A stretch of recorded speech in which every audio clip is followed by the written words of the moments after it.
Hey, welcome back to Building Dad Bod 2.0. It is squat day. Normally I'd start with jumps, but I was too busy thinking about getting these pause squats set up. So I'm going to do the jumps after I do my pause banded squats and my regular back squats. So this workout, I've been changing my workouts up, doing some more dynamic work. I'm doing 3 lower body sessions per week. I'm adjusting, but my hips and my back were a little stiff this workout, but we'll talk more about that in a second. Just want to show this is my third set. I thought the band snapped, but just came off the pegs at the bottom, so I had to set it back up and readjust. But my hips and my back were a little stiff, so you watch that first rep of the second set. My depth isn't really very good on these. I do want to get deeper. If I was just strictly jump training, I wouldn't be too worried about it, but my goal is to get more explosive rate from the bottom of my squat up. That rep looked a little better. And as I squat today, every set gets better. That rep looked a lot better too. Got a way better depth there. So the goal on these is to get down, pause, and then drive as hard as I can from the bottom back up to the top. Got to get more explosive on these, but when I'm doing them, I feel like I'm barely moving. When I'm watching them back, I'm reasonably happy with them. Hopefully they'll just keep getting faster week over week. I was using one really heavy band and a medium band, so good amount of tension on them. And then into my regular squat workout. So doing what they I don't know what they call it, the power matrix. I found this workout online, and it's just start off with 8 reps and then work your way up to 3 singles, and then work your way back down and end with 5 reps at a lighter weight. So I'll post the reps up, or I'll post the weight up for every set here, but I'm going to play all these sets because of the fact that I wasn't 100% happy with my depth. So I want to be able to watch this back and compare it to next week. So selfishly, you guys don't have to watch all this if you don't want, but hopefully be a little less stiff in the hips next week, and then I can compare set by set and just make sure the depth actually looks better. It hasn't been a struggle. Depth hasn't really been a struggle lately, and it got better, like I say, as the workout went on. So I'll chalk it up to being stiff this week, but if it's week over week and my depth is looking terrible, then I'm really going to have to focus on making sure I'm getting deeper. Like I say, in training, I don't mind being like slightly high, but want to be close. As the weights continue to get heavier, I don't want to be detrained in the bottom portion of the lift.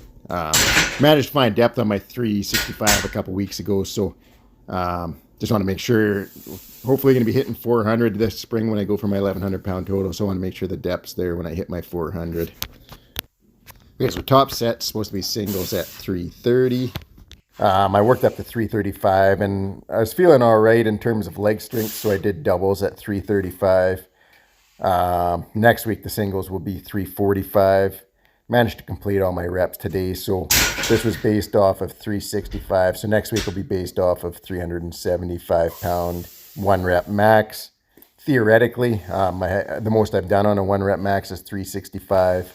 Last week I did 355. This week 365. Next week 375. So I'm not going to test my 1 rep max again until I fail a set on these, whether that be failing the max single or failing any of the sets. If I fail, then I just stay on that weight for another week. So this is week 2 of this training cycle. So far, everything's been going good. Hoping to get to 6 weeks, and then I'll retest my 1 rep max again and see what kind of progress I made. So, all right, so this is set 2 of my doubles at 335. Supposed to be singles at 330, like I said. So let's see how this looks here. All right, so strength looked good. Didn't quite get as low as I should there. See how this next one goes. So I take my time on these between reps, just trying to get a deep breath, make sure my core is set. That rep was a little better. Still could have been a hair deeper. So third set. Depth looked a little better there. Let's see how it looks on the last rep. So this is my last set of heavy doubles. Then we start working the weight back down. That looked better. Got good depth there. A little better depth, a little slower on the way back up. Our last set of squats. We'll see what I got left in the tank. Going for 276 by 5. So let's see if hitting those doubles at 335 was a bad idea. All right, well, I do this last set of squats, 5 by 276. After this, accessory is going to do some knee to feet jumps and Nordic curls. The knee to feet jumps, again, I normally would do these first, but doing them after all my squats, I felt really fatigued. So I started doing them. They were absolutely awful. So I did the same thing I did last week and just did the first part, just from my knees, jumping into hip extension, landing on my knees. Then I go back to doing the jumps, and you can see how much difference it makes when I break it down into components. So watch for that in a minute here. On to accessories. Okay, so here's the first few jumps. I land them, but they're absolutely awful. My hips aren't coming through the way they should. Oh, the legs are fried. You can hear me there blaming it on my legs, but then I decided to just break it down into components again. So you can see every one of these hip just hip extension jumps landing on my knees. They get snappier as I go. And then as soon as I go back to doing them to my feet again, all of a sudden they're looking a lot better. They're not perfect yet, but that one was actually quite good. That one, again, happy with that. And of course, still got to keep improving from there. But you can see here, I slow motion, boom, I bring the hips through and the hips are launching me into the air. So now doing the same thing into some jumping from my feet. I don't really care. I'm not worried about the height I'm getting from my feet there. I'm just trying to add all the components together for a few jumps. Oh. Then on to some Nordic curls. Did 3 sets, 8, 8, and 6. First set was ridiculously hard. I was trying to figure out why it was just felt harder than normal. My hamstrings were cramping up a bit. And realized I usually put a second mat under my feet. So a hack for doing Nordic curls.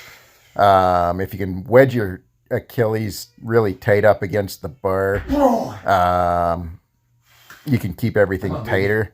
Here, this is more challenging if you're just basically pushing your heels into the bar than having them wedged in there, which in the long run might be better. It definitely just obliterates your hamstrings. But when you're like me and you're not super awesome at these yet, being able to wedge your toes on the bottom and your heel, like right at your Achilles on the bar,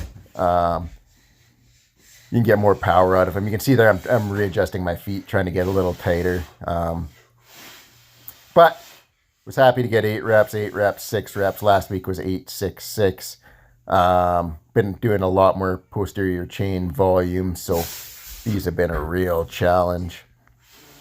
I think I got one more rep to go here. And you'll see when I do this, my hamstring cramps up big time.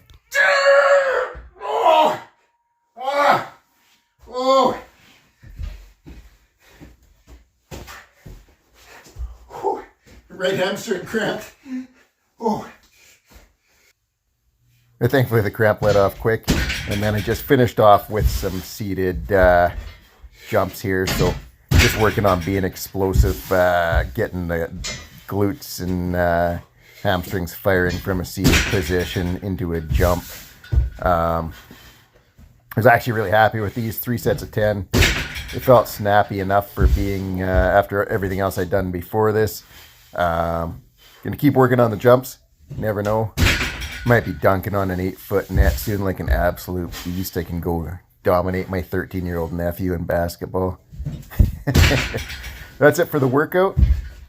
Thanks for watching. Have yourself a wonderful night.